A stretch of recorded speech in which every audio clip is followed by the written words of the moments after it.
darkness got to kill. Hi everybody, day 13 quarantine history. Yesterday we were talking about Missouri and the Missouri Compromise. Missouri wanted to come into the country, had met all the requirements as a slave state, and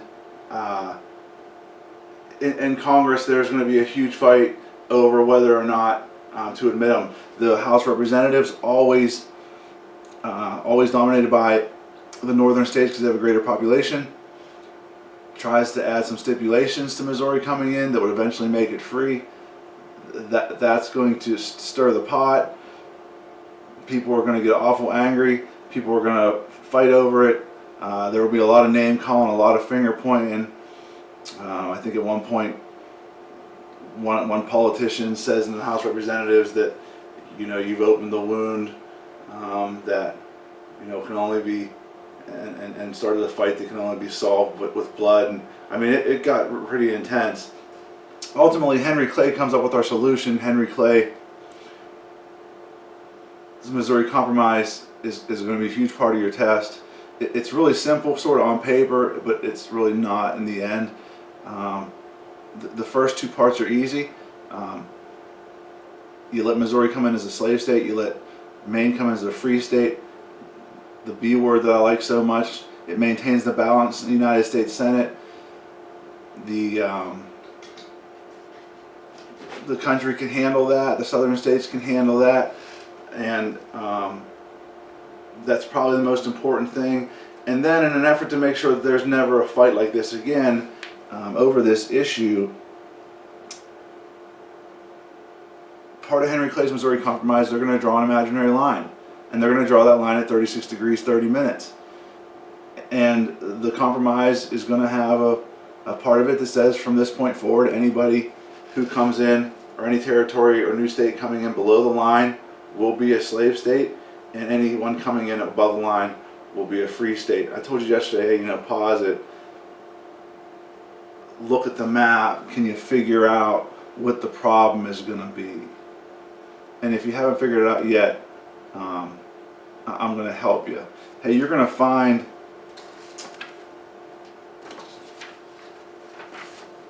on page 3 of your notes, you're going to find this chart that looks like this. And I'm going to go over that, and I'll shoot it up on the screen for you. And I told you earlier, this is why I spent so much time pounding this into your head. I want you to look at this, and maybe this will help you see where the problem is. We'll start on the left-hand side. The House of Representatives representation obviously is proportional. We knew that. I told you yesterday there are more people in the northern free states than there are in the southern slave states, and so the northern free states are going to control the House of Representatives, and that will never change because they have a bigger population. I also tried to explain to you yesterday, it's not even close. It's not even close, and it's really actually closer, even though it's not even close, it's closer than it should be because the southern slave states are actually getting to count their slaves as 3/5 of a person. Had they not been allowed to do that, it'd been even worse. If you go to the other side, to the United States Senate, representation there is equal. We should know that. Every state gets 2 of them. There are 11 free states in the north, and so in the Senate the free states have 22 votes. There are 11 slave states in the south, and so in the United States Senate the slave states get 22 votes, and you have a balance there. That balance is the only way the southern states can protect themselves from anything that the House of Representatives passes that may be harmful to them. If you add Missouri, the southern states are going to have 2 more votes. And the question comes, do you want the half of the country that has 1/4 of the population being in charge of the most powerful House of Congress? And for northerners in the House, the answer is no, we're never going to let that happen.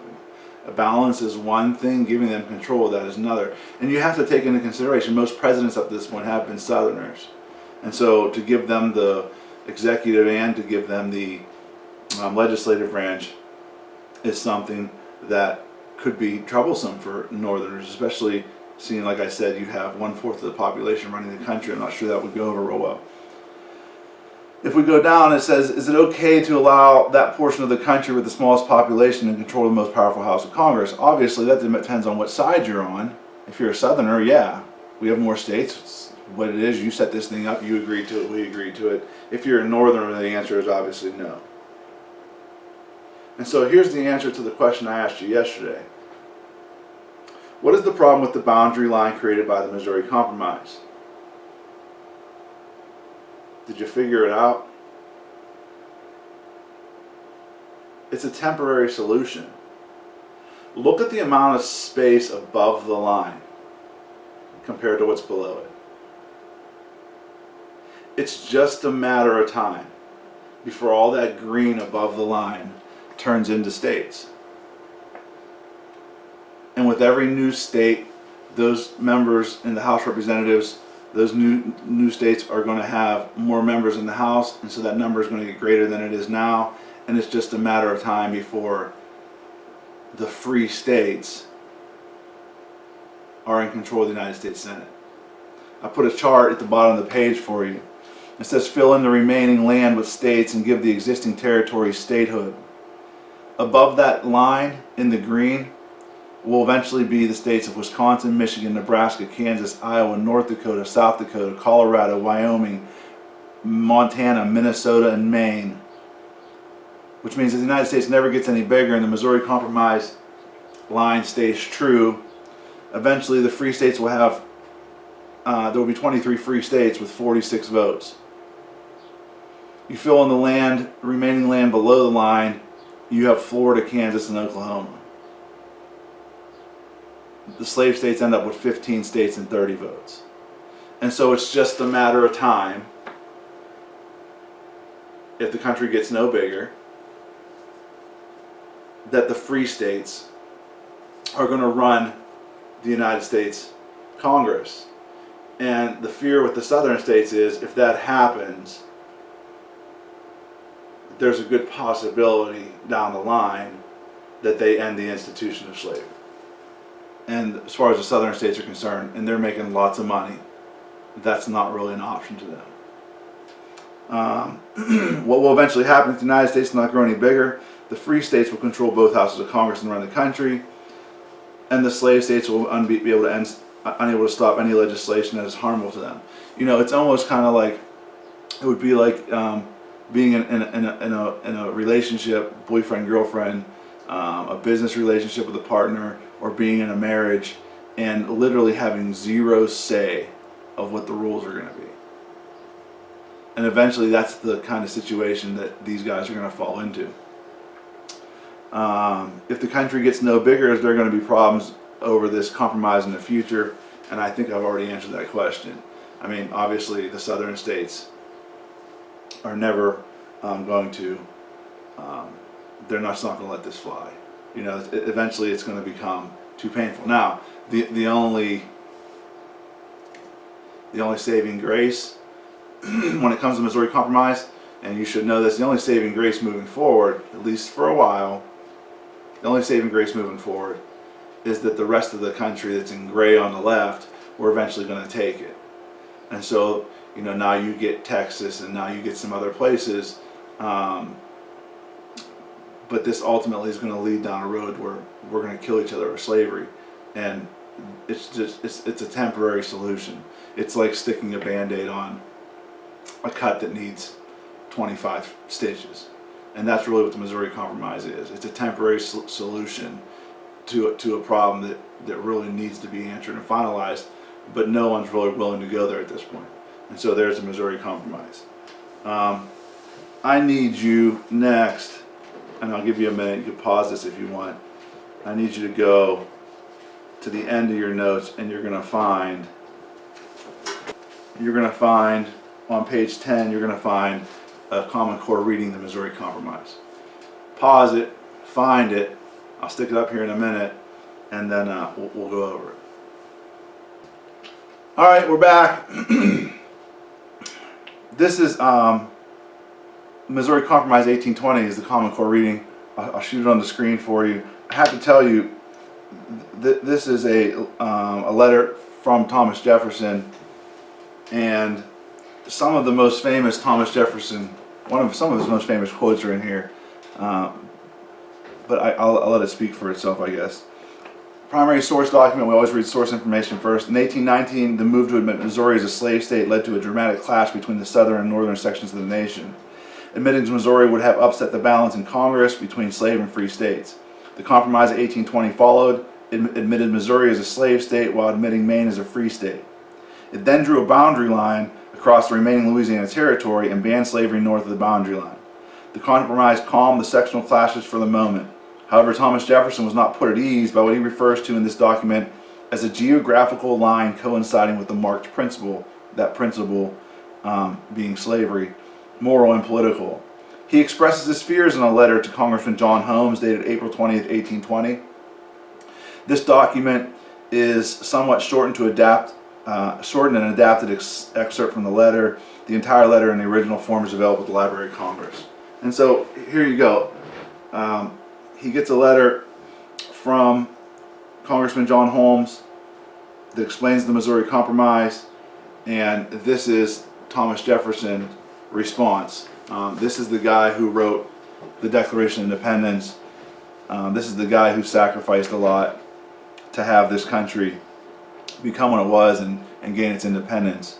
And these are his thoughts on the Missouri Compromise. I thank you, dear sir, for the copy you have been so kind as to send me of the letter to your constituents on the Missouri question. It is a perfect justification to them. I had for a long time ceased to read the newspaper or pay any attention to public affairs, confident they were in good hands and content to be a passenger in our bark to the shore from which I am not distant. But this momentous question, like a fireball in the night, awakened and filled me with terror. I considered it at once the death knell of the Union. It is hushed indeed for the moment, but this is a reprieve only, not a final sentence.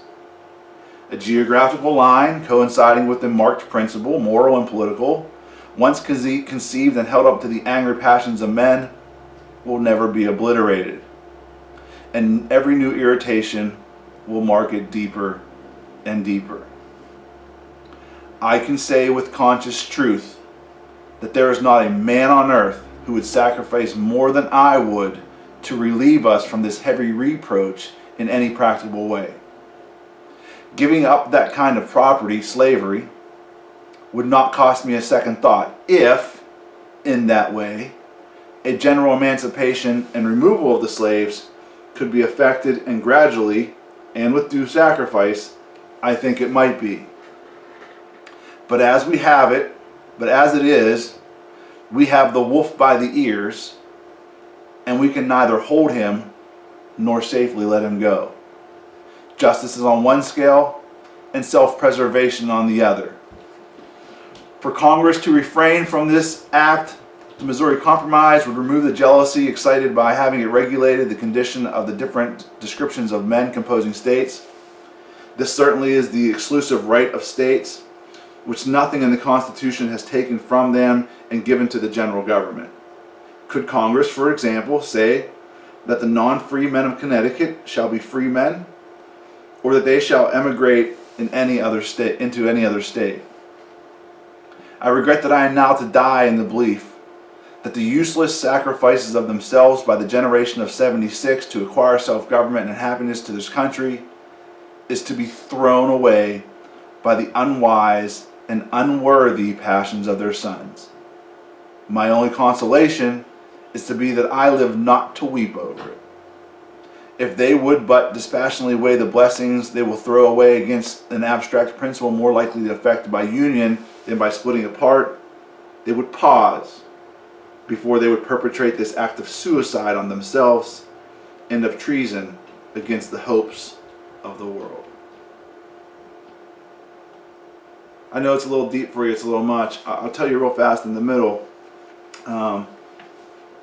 In the middle there he says, giving up this kind of property, slavery, would not cost me a second thought if in that way a general emancipation and removal of slaves could be effectual and gradual and with due sacrifices. I think it might be. Thomas Jefferson, one of those people, he had slaves but said slavery was terrible, said he thought he would love to get rid of slavery but didn't know how to do it.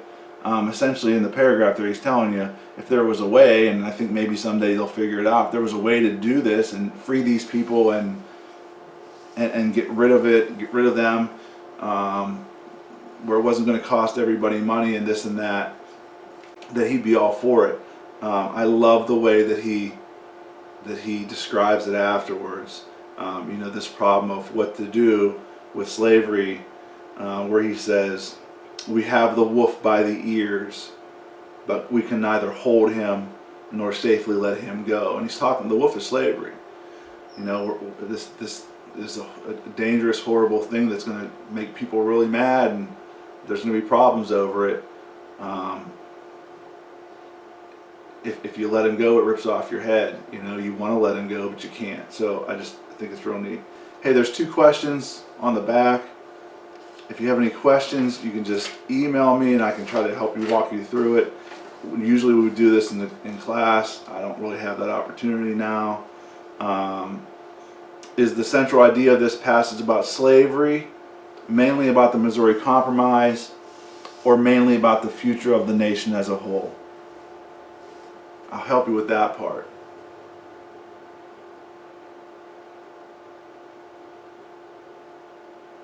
This is about the future of the country and what the future holds. And this is about the federal government getting involved in this slavery question. As far as Jefferson is concerned in this letter, the Constitution doesn't give the federal government rights to decide where slavery can and where slavery can't go. The issue of slavery, according to Jefferson, is supposed to be decided by the states themselves. I'll put this up for you. I'll give you credit. I told you yesterday, it's kind of clear to see who's following along and who's not just by your answers. I'm going to grade it like I normally would. I'll see you tomorrow. One way or another, one way or another, this darkness got to